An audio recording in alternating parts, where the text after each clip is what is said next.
Hello everyone. So in my last lecture I have started with the topic that is called as reproduction in lower and higher plants. In that we have seen what do you mean by reproduction, what is the significance of reproduction.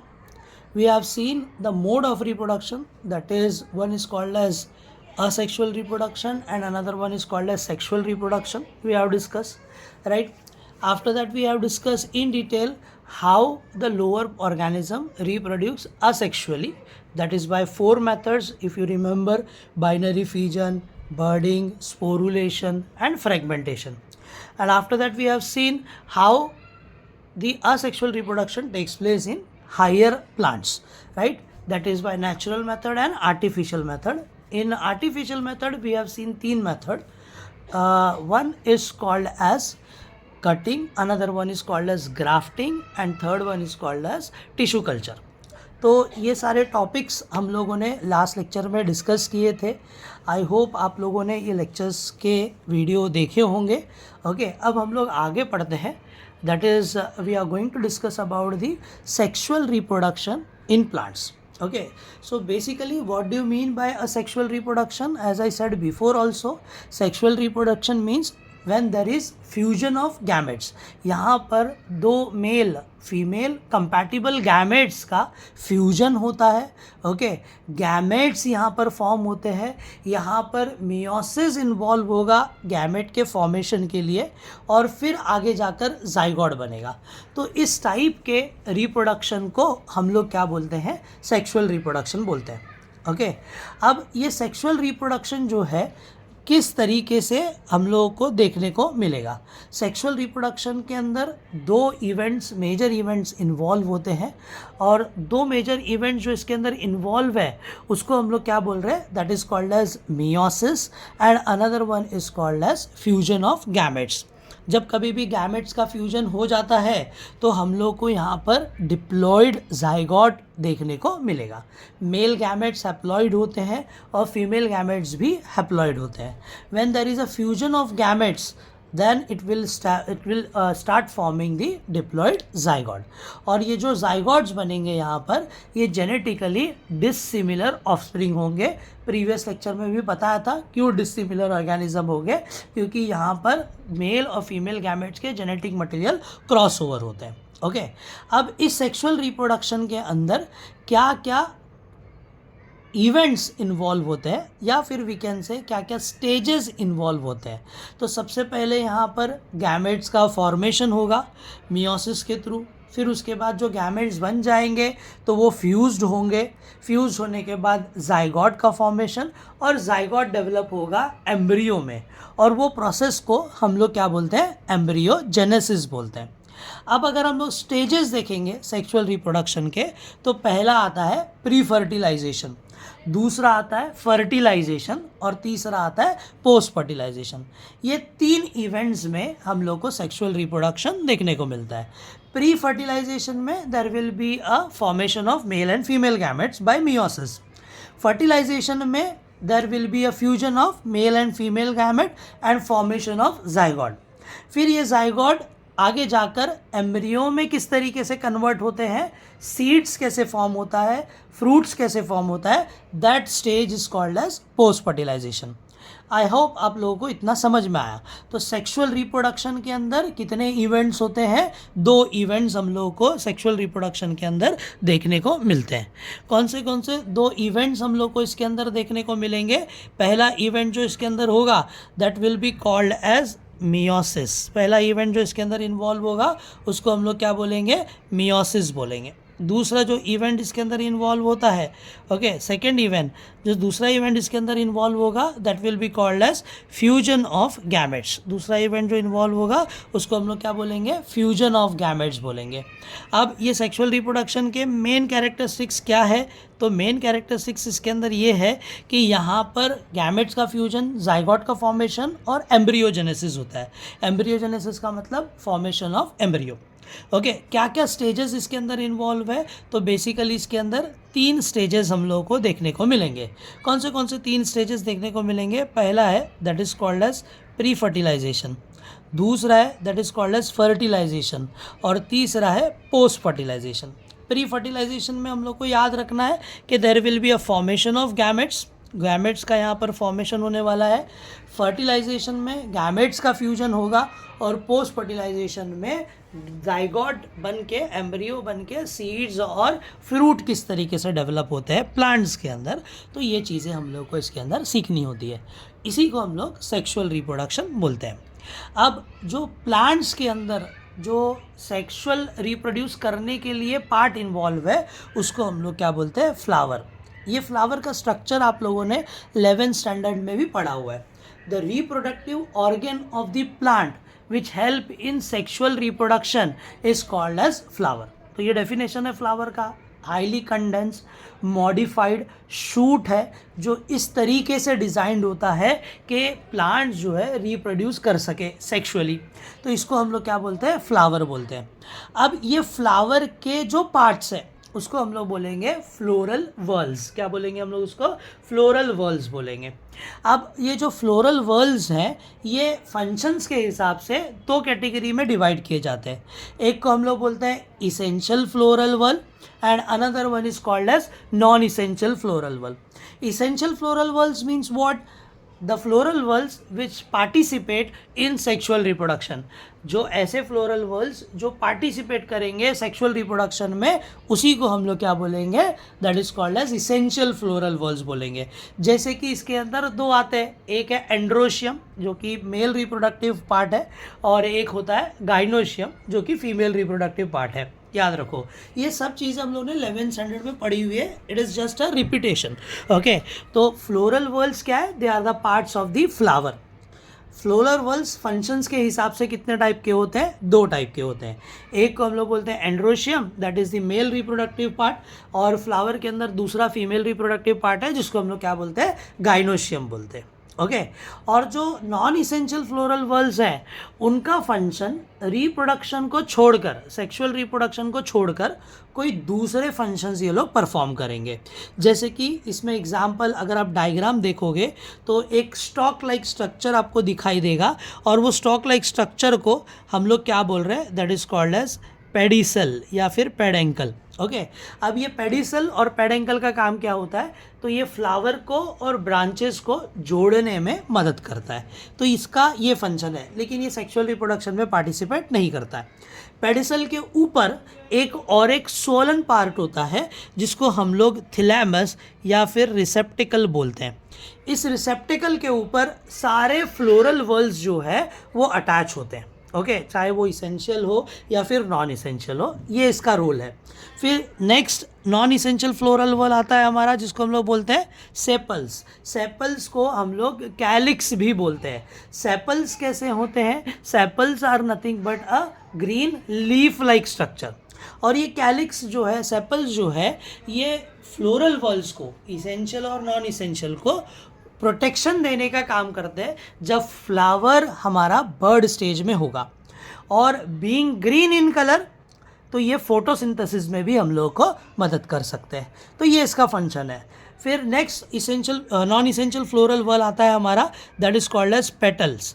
Petals को हम लोग Corolla भी बोलते हैं। Okay, Corolla bright colour के वजह से होने के वजह से ये पॉलिनेशन के वक्त इंसेक्ट को अपनी तरफ अट्रैक्ट करने का काम करते हैं। ओके, तो ये भी एक इम्पॉर्टेंट रोल है, और इसेंशियल फ्लोरल वर्ल्स को ये प्रोटेक्शन देते हैं जब फ्लावर बर्ड स्टेज में होता है, एंड्रोशियम और गाइनोशियम को।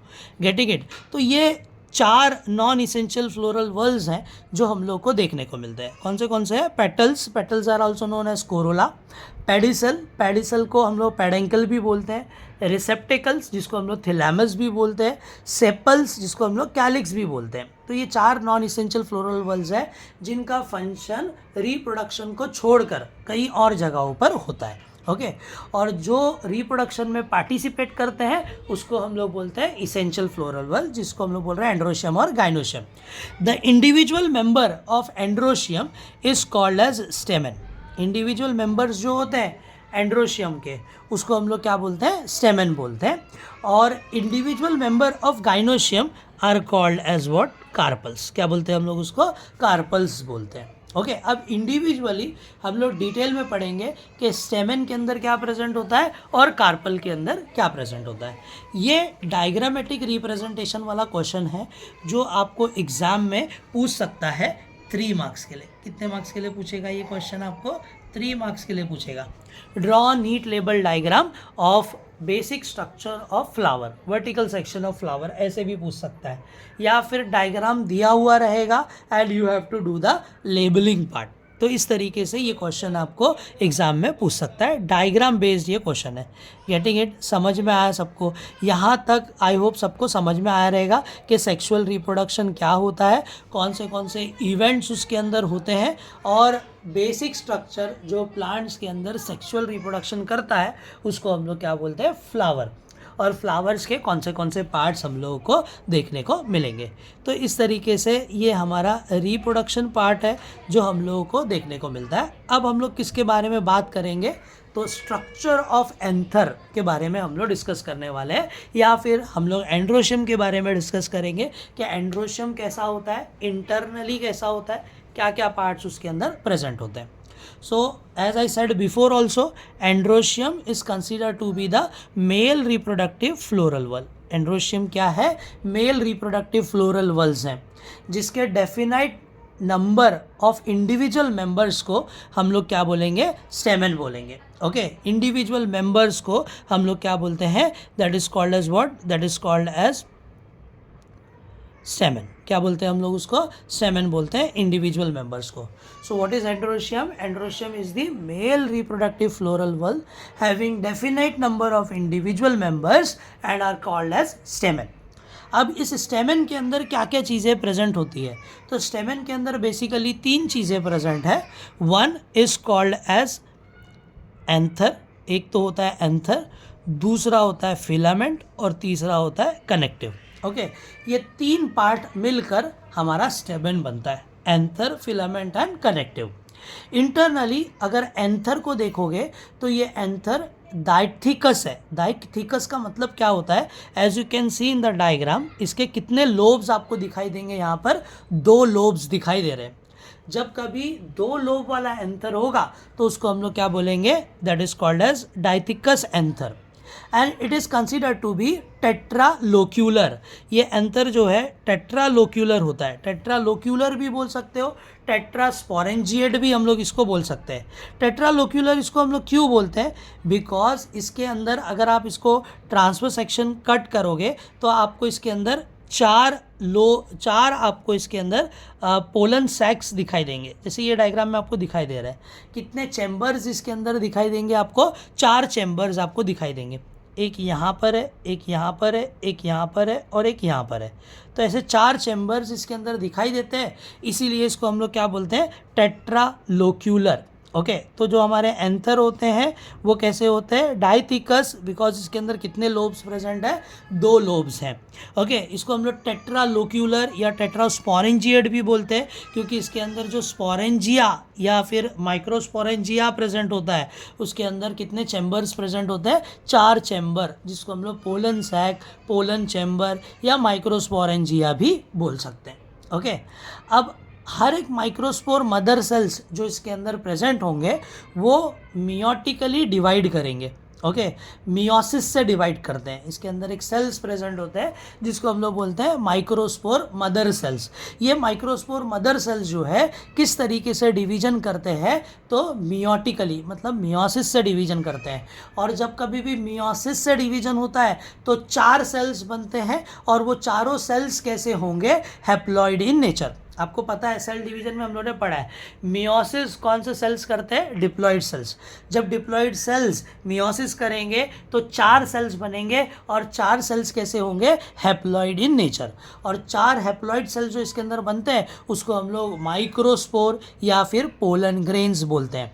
और जब ये पोलन ग्रेन्स का फॉर्मेशन हो जाएगा तो वो प्रोसेस को हम लोग बोलेंगे माइक्रोस्पोरोजेनेसिस। क्या बोलेंगे हम लोग उसको? माइक्रोस्पोरोजेनेसिस। तो माइक्रोस्पोरोजेनेसिस माइक्रोस्पोर मदर सेल्स वो मियोसिस से डिवाइड करते हैं और 4 हैप्लॉइड माइक्रोस्पोर या पोलन ग्रेन्स फॉर्म करते हैं। ये प्रोसेस को हम लोग क्या बोलते हैं, माइक्रोस्पोरोजेनेसिस।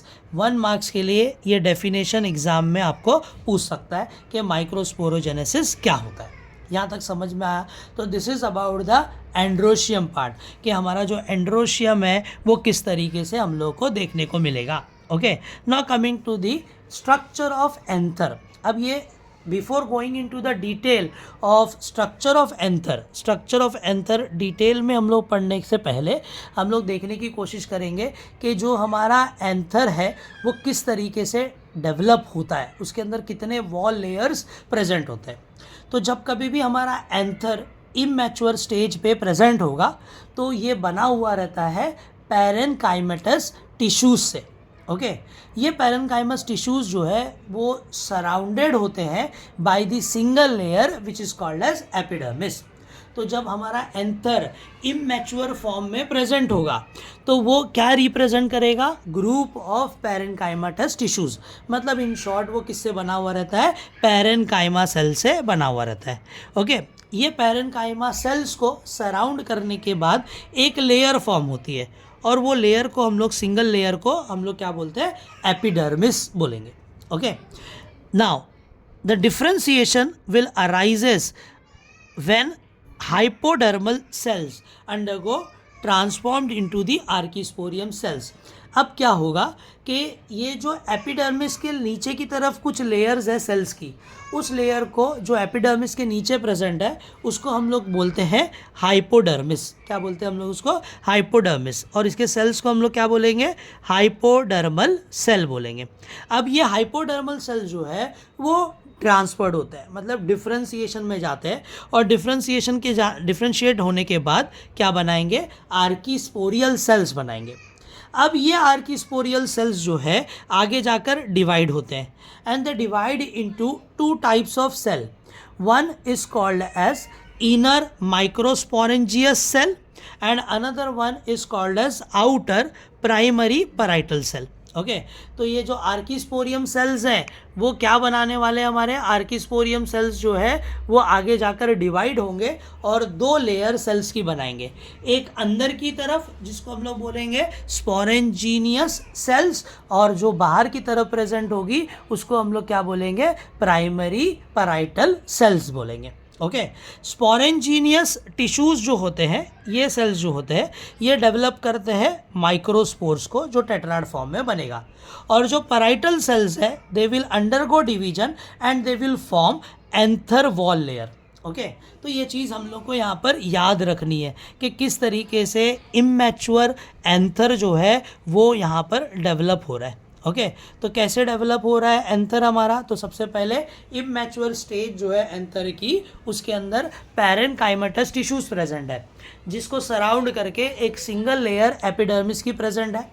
एपिडर्मिस के नीचे हाइपोडर्मल सेल्स होते हैं जो डिफरेंशिएशन करने के बाद आर्किस्पोरियल सेल में कन्वर्ट हो जाते हैं, और जो हमारे आर्किस्पोरियल सेल्स हैं वो डिवाइड होंगे और 2 लेयर बनाएंगे टिश्यूज की या सेल्स की।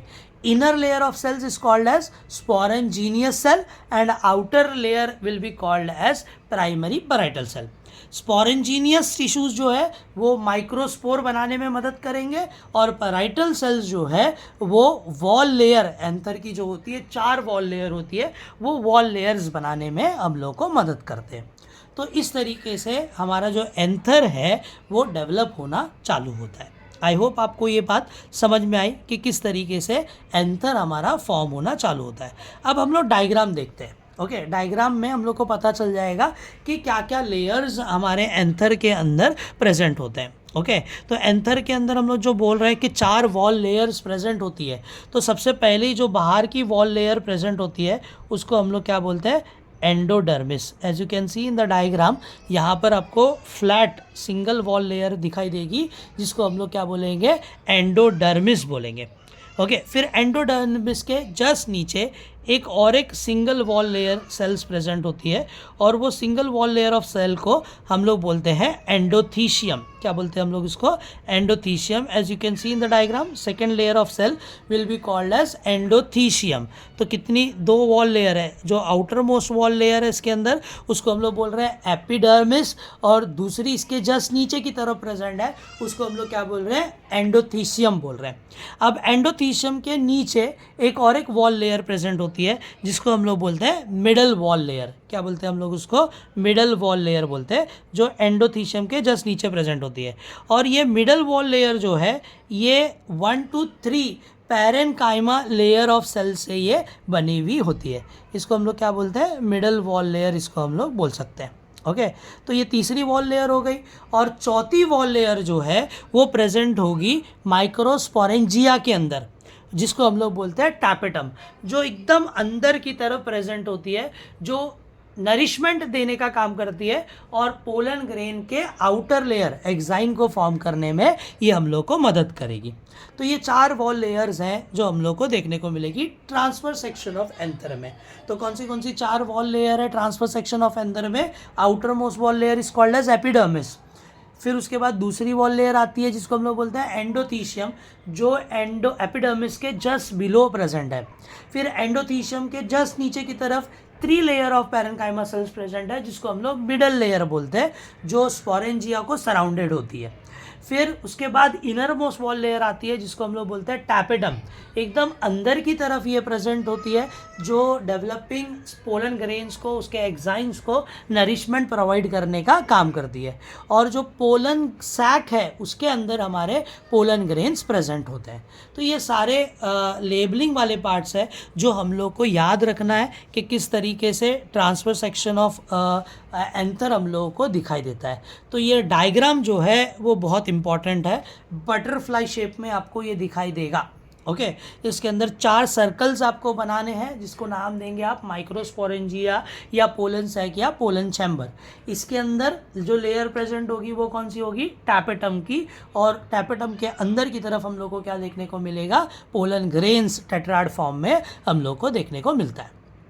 तो इस तरीके से ये ट्रांसफ़र सेक्शन हम लोग को देखने को मिलता है। डायग्राम है जो बहुत इंपॉर्टेंट है, 3 मार्क्स के लिए क्वेश्चन पूछता है, draw NEET label diagram of transfer section of anther.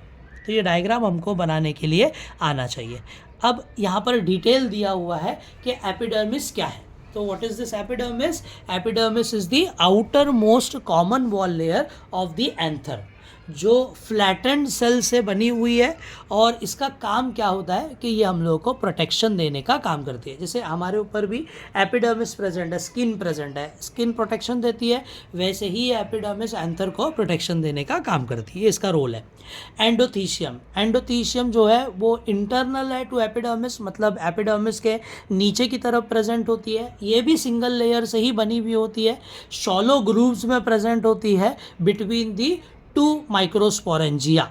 Okay, और ये क्या रिप्रेजेंट करती है? Line of dehiscence. Line of dehiscence का मतलब क्या होता है कि जब कभी भी पोलन ग्रेन्स मैच्योर हो जाते हैं तो सारे वॉल लेयर रप्चर होते हैं और फोर्सफुली पोलन ग्रेन उसमें से बाहर आता है।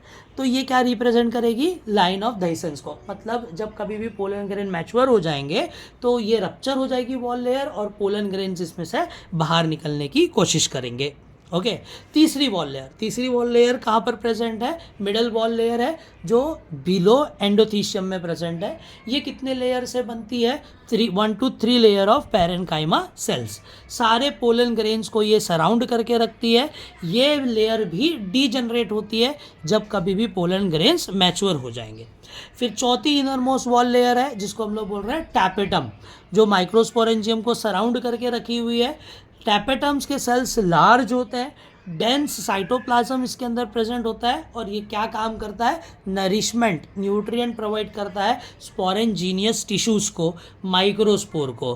और दूसरा फंक्शन इसका ये है कि it will develop into pollen exines. ये किस में मदद करेगा हम लोग को? पोलन ग्रेन के एग्जाइन मतलब outer covering of pollen grain, वो फॉर्म करने में ये हम लोग को मदद करता है। तो ये 4 मार्क्स का क्वेश्चन है जो एग्जाम में 4 मार्क्स के लिए पूछ सकता है। Describe with the help of neat label diagram transfer section of anther. तो ये 4 वॉल लेयर्स के बारे में हम लोग को लिखने के लिए आना चाहिए। समझ में आया कौन सी 4 वॉल लेयर्स इसके अंदर प्रेजेंट होती है? एपिडर्मिस, एंडोथीशियम, दूसरी मिडल लेयर और तीसरी tapetum. Tapetum is the very important part, क्योंकि टैपेटम के ऊपर एमसीक्यू में क्वेश्चन पूछता है कि which of the following is the function of tapetum. तो टैपेटम का 2 फंक्शन है, एक तो स्पोरेंजीनस टिश्यूज़ को, माइक्रोस्पोर को न्यूट्रिएंट प्रोवाइड करना, also it helps to develop pollen exine. Exine क्या होता है? Outer covering of pollen grain, उसको ये फॉर्म करने में मदद करती है। और 5वां पार्ट जो एंथर का है वो है पोलन सैक, जिसको हम लोग माइक्रोस्पोरेंजियम बोलते हैं। माइक्रोस्पोरेंजियम एक compact mass of a diploid tissue से बना हुआ है। इसके सेल्स माइटोसिस करेंगे और डायरेक्टली क्या बनाएंगे? Microspore mother cell. फिर माइक्रोस्पोर मदर सेल आगे जाकर क्या करेगी? मियोसिस करेगी और कितने माइक्रोस्पोर बनाएगी? 4 हैप्लॉइड माइक्रोस्पोर बनाएगी। ओके, ये प्रोसेस को हम लोग क्या बोलते हैं? माइक्रोस्पोरोजेनेसिस। तो याद रखो, टैपेटम के अंदर की तरफ कॉम्पैक्टली मास अरेंज डिप्लॉयड सेल्स प्रेजेंट होते हैं। ये डिप्लॉयड सेल्स पहले क्या करेंगे? माइटोसिस करेंगे और माइक्रोस्पोर मदर सेल बनाएंगे। Microspore mother cell diploid in nature है, तो वो मियोसिस करेंगे और मियोसिस करने के बाद 4 हैप्लॉइड माइक्रोस्पोर्स बनाएंगे।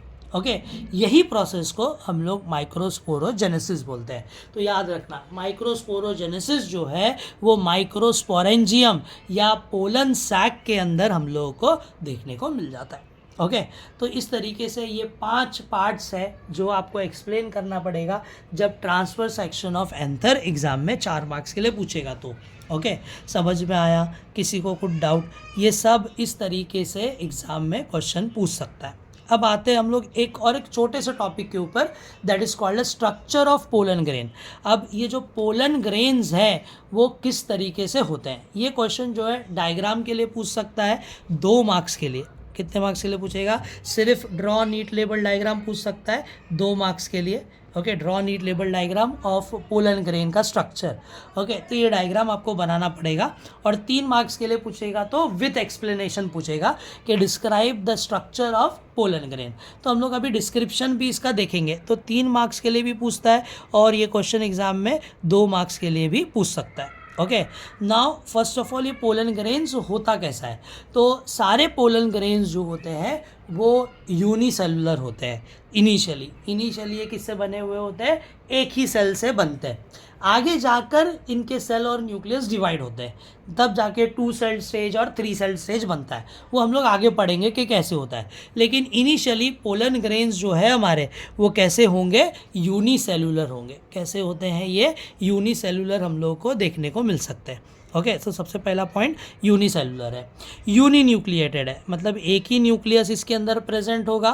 स्फेरिकल शेप में ये ओवल हो सकते हैं, या फिर स्फेरिकल शेप में ये पोलन ग्रेन्स हो सकते हैं, या फिर ओवल शेप में होते हैं। और ये हैप्लॉइड इन नेचर ही हम लोग को देखने को मिलेंगे। क्यों? Because pollen grains form by the meiosis से बनते हैं, इसलिए ये हैप्लॉइड इन नेचर है। तो पहला पॉइंट हम लोग को क्या लिखना पड़ेगा कि पोलन ग्रेन यूनिसेलुलर है, यूनि न्यूक्लिएटेड है, स्फेरिकल शेप में होते हैं, ओवल शेप में होते हैं और हैप्लॉइड स्ट्रक्चर है। अब इसका वॉल लेयर की बात करेंगे तो पोलन ग्रेन 2 वॉल लेयर से बना हुआ है। ये दोनों वॉल लेयर को मिलाकर हम लोग बोलते हैं स्पोरोडर्म। क्या बोलते हैं हम लोग इसको? स्पोरोडर्म बोलते हैं। ओके, अब इसके अंदर 2 वॉल लेयर कौन सी है? ओके, तो एक वॉल लेयर है जिसको हम लोग बोलते हैं एक्साइन। ओके, जो एक्साइन वॉल लेयर है इसके अंदर, ये एक्साइन वॉल लेयर कैसी होती है? एकदम टफ होती है, थिक होती है और रेजिस्टेंट होती है बायोलॉजिकल फैक्टर्स को और केमिकल फैक्टर्स को। अगर इसके ऊपर आप केमिकल डालोगे तो ये डिस्ट्रॉय नहीं होगा। अगर कोई इंसेक्ट या बर्ड इसके ऊपर आगे बैठ रहा है तो ये डिस्ट्रॉय नहीं होगा। ओके, अब ये इतना स्ट्रॉन्ग क्यों होता है? बिकॉज ये किससे बना हुआ होता है? एक कॉम्प्लेक्स कंपाउंड से बनता है जिसको हम लोग बोलते हैं स्पोरोपोलिलीन। क्या बोलेंगे हम लोग इसको, स्पोरोपोलिलीन बोलेंगे, इससे ये बना हुआ होता है। अब ये जो एक्साइन है ये तो या तो ये स्पाइनी हो सकता है या तो ये स्मूथ हो सकता है। स्पाइनी मतलब क्या, कांटे के स्ट्रक्चर उसके ऊपर प्रेजेंट होंगे, या तो स्मूथ होगा, डिपेंडिंग अपॉन कि वो पॉलिनेशन किसके थ्रू हो रहा है। अगर इंसेक्ट के थ्रू पॉलिनेशन हो रहा होगा तो एक्साइन हमेशा स्पाइनी रहता है, कांटे वाले, ताकि उसकी बॉडी के ऊपर वो पोलन ग्रेन चिपक जाए। और अगर विंड या वाटर के थ्रू पॉलिनेशन हो रहा है तो वहाँ पर एक्साइन पार्ट जो है वो कैसा रहेगा, स्मूथ रहेगा। गेटिंग इट, समझ में आ रहा है यहाँ तक। तो पहला आउटर मोस्ट वॉल लेयर जो है इसके अंदर वो कैसी होती है, वो स्पाइनी होती है या स्मूथ होती है, रेजिस्टेंट होती है, थिक होती है। ओके, अब ये डायग्राम देखो, आपको समझ में आएगा। ओके, तो इसकी आउटर वॉल लेयर देखो आपको। ओके, तो आउटर वॉल लेयर जो होती है इसको हम लोग क्या बोल रहे हैं, एक्साइन बोल रहे हैं। यहाँ पर इस डायग्राम में अगर आप देखोगे तो इसके अंदर आपको स्पाइंस दिखाई देंगे, दिखाई दे रहे, ये सब क्या है, इसके स्पाइंस है ना, बराबर। और कुछ पोलन ग्रेन्स जो है उसका आउटर वॉल लेयर कैसा होगा, स्मूथ होगा, मतलब उसके अंदर स्पाइन प्रेजेंट नहीं भी हो सकता है। ये कब होगा, ये डिपेंड होता है कि पॉलिनेशन किसके थ्रू हो रहा है। फिर उसके बाद दूसरी वॉल लेयर इसके अंदर आती है। इस सेकेंड वॉल लेयर को हम लोग क्या बोलते हैं, इंटाइन बोलते हैं। ये इंटाइन इनर वॉल लेयर है स्पोरोडर्म की, जो इतनी ज़्यादा थिक नहीं होती, स्ट्रांग नहीं होती और रेजिस्टेंट नहीं होती। और ये किससे बनी हुई होती है, तो ये बनी हुई होती है सेल्यूलोज और पैक्टिन से। ओके, तो ये एंट्रेंस एग्जाम के क्वेश्चन है कि एक्साइन जो है वो किससे बना हुआ है, तो it is made up of sporopollenin. और जो इंटाइन पार्ट है वो किससे बना हुआ है, ये बना हुआ है हमारे सेल्यूलोज और पैक्टिन से बना हुआ होता है। तो ये चीज़ हम लोग को याद रखने का है। अब ये जो पार्ट है हमारा, दैट इज़ इंटाइन पार्ट, अगर आप देखोगे तो कई जगहों पर इंटरप्टेड है। इंटरप्टेड मतलब क्या, इसके अंदर छोटे छोटे होल्स प्रेजेंट होंगे, दिख रहा है, एक यहाँ पर होल प्रेजेंट है, यहाँ पर एक गैप प्रेजेंट है, यहाँ पर एक गैप प्रेजेंट है। ये गैप्स को हम लोग क्या बोलते हैं, जर्म पोर। ओके, जब कभी भी प्रेशर क्रिएट होता है तो जो इंटाइन पार्ट है इसका, वो पोलन ट्यूब के फॉर्म में इस जर्म पोर में से जर्मिनेट होकर बाहर निकलता है। तो इसको हम लोग क्या बोलते हैं, जर्म पोर बोलते हैं। अब ये जो जर्म पोर है, बेसिकली ये जर्म पोर या तो एक हो सकता है या तो तीन हो सकता है। ओके, कुछ प्लांट्स के अंदर ये जो जर्म पोर्स है वो ट्राइपोरेटेड होते हैं, जैसे कि डाइकोटिलीडोनस प्लांट के अंदर। और मोनोकोटिलीडोनस प्लांट के अंदर ये जो जर्म पोर्स है वो यूनिपोरेटेड होंगे। यूनिपोरेटेड मतलब क्या, एक ही जर्म पोर। और ट्राइपोरेटेड मतलब क्या, तीन जर्म पोर इसके अंदर प्रेजेंट होंगे। तो ये क्वेश्चन भी एमसीक्यू में आपको पूछता है कि पोलन ग्रेन्स जो है मोनोकॉट्स में कैसे होते हैं, तो कैसे होते हैं, यूनिपोरेटेड होते हैं। और डाइकॉट्स में कैसे होते हैं, ट्राइपोरेटेड होते हैं। समझ में आया। और इनर लेयर जो है इसकी वो किससे बनती है, सेल्यूलोज और पैक्टिन से ये बनेगी। तो ये एक्सप्लेनेशन हम लोगों को यहाँ पर देना है regarding to the structure of pollen grain. तो पोलन ग्रेन का स्ट्रक्चर कैसा है, यूनिसेलुलर, यूनिन्यूक्लिएटेड, स्पेरिकल, ओवल और एप्लॉइड। दूसरा पॉइंट, ये डबल वॉल लेयर से बना हुआ होता है जिसको हम लोग स्पोरोडर्म बोलते हैं। आउटर वॉल लेयर कैसा होता है, इसको हम लोग क्या बोलते हैं, एक्साइन। हाईली रेजिस्टेंट और थिक होगा, मतलब डिग्रेडेशन इसका नहीं हो सकता। स्पाइनी होगा जब पॉलिनेशन इंसेक्ट के थ्रू होगा, स्मूथ होगा जब पॉलिनेशन विंड और वाटर के थ्रू होगा। एक्साइन किससे बना हुआ है, स्पोरोपोलिलीन से बना हुआ है। एक्साइन इंटरप्टेड है एक या एक से ज़्यादा प्लेसेस पर, जिसको हम लोग जर्म पोर बोल रहे हैं। और जो जर्म पोर है वो या तो यूनिपोरेटेड होते हैं या तो ट्राइपोरेटेड होते हैं। यूनिपोरेटेड किस में होंगे, मोनोकॉट, और ट्राइपोरेटेड किस में होंगे, डाइकॉट। ऐसे याद रखने का, मोनो और यूनी का मतलब वन, मोनो का मतलब भी वन होता है। तो ऐसे याद रखो, मोनोपोरेटेड मोनोकॉट्स में होता है, ट्राइपोरेटेड डाइकॉट्स में होता है। इनर लेयर जो है पोलन ग्रेन्स की वो किससे बनती है, सेल्यूलोज से बनती है। ओके, आई होप आप लोगों को ये तीन टॉपिक आज के लेक्चर के समझ में आए होंगे। तो हम लोगों ने क्या क्या पढ़ा आज के लेक्चर में, सबसे पहला पढ़ा हम लोगों ने सेक्सुअल रिप्रोडक्शन, क्या क्या इवेंट्स उसके अंदर होते हैं वो हम लोगों ने डिस्कस किया, है ना, बराबर। Pre fertilization, fertilization, post fertilization. फिर उसके बाद हम लोग ने एंड्रोशियम, फ्लावर का स्ट्रक्चर पढ़ा। ओके, क्या क्या पार्ट्स फ्लावर के अंदर प्रेजेंट होते हैं। After that we have discuss about the androecium part. फिर ट्रांसफर सेक्शन एंथर का, कैसे ये एंथर डेवलप होते हैं, मैच्योर होते हैं, ये चीज़ हम लोगों ने पढ़ी। है ना, बराबर। फिर उसके बाद हमने पढ़ा कैसे वॉल लेयर्स इसके अंदर फॉर्म होते हैं। एंथर के अंदर कितने wall layer, epidermis, endothecium, middle wall layer, tapetum, microsporangium क्या होता है, पोलन सैक क्या होता है, और स्ट्रक्चर ऑफ पोलन ग्रेन्स, क्या क्या लेयर्स इसके अंदर प्रेजेंट होता है। अब आगे का टॉपिक कि किस तरीके से ये पोलन ग्रेन डेवलप होंगे, मैच्योर होंगे, या मेल गैमेटोफाइट्स कैसे बनेंगे, वो हम लोग नेक्स्ट लेक्चर में सीखेंगे। आई होप आपको समझ में आया होगा। तो आज के लिए हम लोग यहाँ पर स्टॉप करते हैं। ओके, नाउ अगर आपको कोई भी डाउट रहेगा तो you can ask me in the comment section. Okay, कुछ भी डाउट रहेगा कमेंट सेक्शन में पूछो। ओके, जो भी डाउट रहेगा वो हम लोग सॉल्व कर देंगे। Thank you everyone.